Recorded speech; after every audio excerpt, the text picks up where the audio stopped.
नमस्कार। क्या हमें पॉलिसी बच्चे के नाम पे लेनी चाहिए या हमें अपने नाम पे लेनी चाहिए? बड़ा इम्पोर्टेंट टॉपिक है क्योंकि जनरली लोग क्या करते हैं कि कहते हैं कि कोई भी आपको एडवाइज़र मिला, अगर वो कहते हैं कि आप अपने नाम पे ले लें, तो कहेंगे कि नहीं नहीं, आप वाइफ के नाम पे दे दो, बच्चे के नाम पे दे दो, मेरे नाम पे तो है ऑलरेडी पॉलिसी। और ये इस तरीके से बहाने बनाते हैं। लेकिन बहाना अगर बनाते हैं तो अलग बात है, लेकिन हमेशा जब भी पॉलिसी लें तो अपने नाम पे लें, क्योंकि अर्निंग मेंबर आप हैं, ना कि बच्चा। अगर वाइफ भी अर्निंग मेंबर है, वो भी अगर कमाती है तो उसके नाम पे भी ले सकते हैं।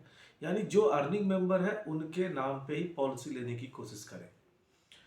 होता ये है कि हमारा इमोशनल अटैचमेंट होता है वाइफ से या बच्चे से।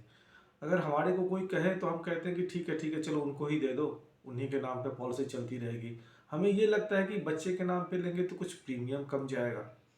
देखिए, थोड़े बहुत प्रीमियम का फ़र्क पड़ता है, लेकिन उसके लोभ में बहुत बड़ा नुकसान कर बैठते हैं। हमने बच्चे के नाम पे लिया, रिस्क कवर बच्चे का हो गया। 18 साल के बाद बच्चे के खाते में पैसे आएंगे, हमारे हाथ में नहीं आने वाला है। हम तो अच्छी परवरिश करते हैं, लेकिन पता नहीं आगे चल के क्या निकलने वाला है।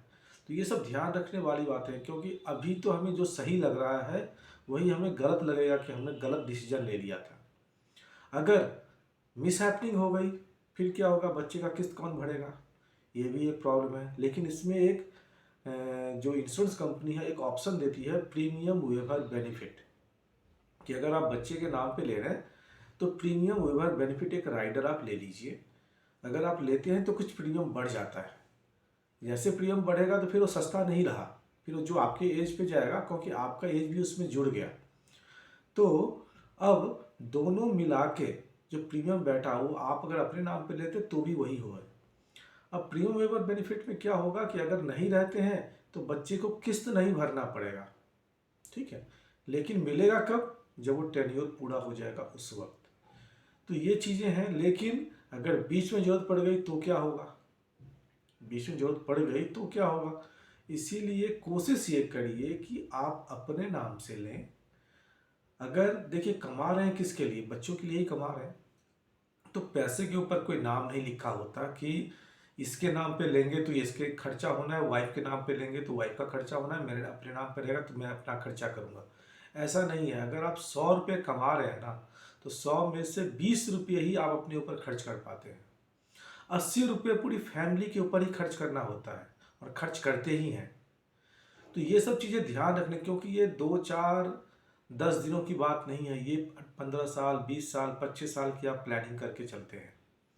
अगर आपके नाम पे होगा तो प्लस पॉइंट क्या रहेगा कि अर्निंग मेंबर आप हैं, रिस्क कवर आपका रहेगा, रोड पे आप रहते हैं।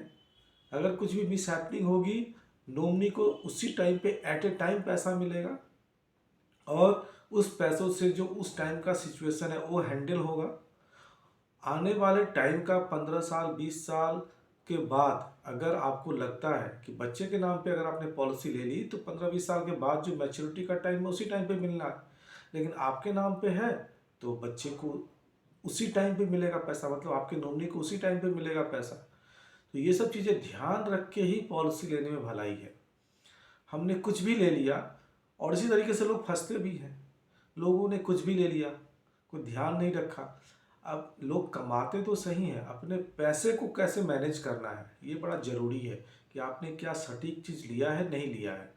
आगे वाले दूसरी वाली वीडियो में हम आपको एक प्लान डिस्कस करेंगे, जिस प्लान से आप अपना रिस्क कवर, बच्चे की शादी, बच्चे की पढ़ाई लिखाई और अपना रिटायरमेंट, ये सब कुछ फुलफिल कर पाएंगे एक ही पॉलिसी में।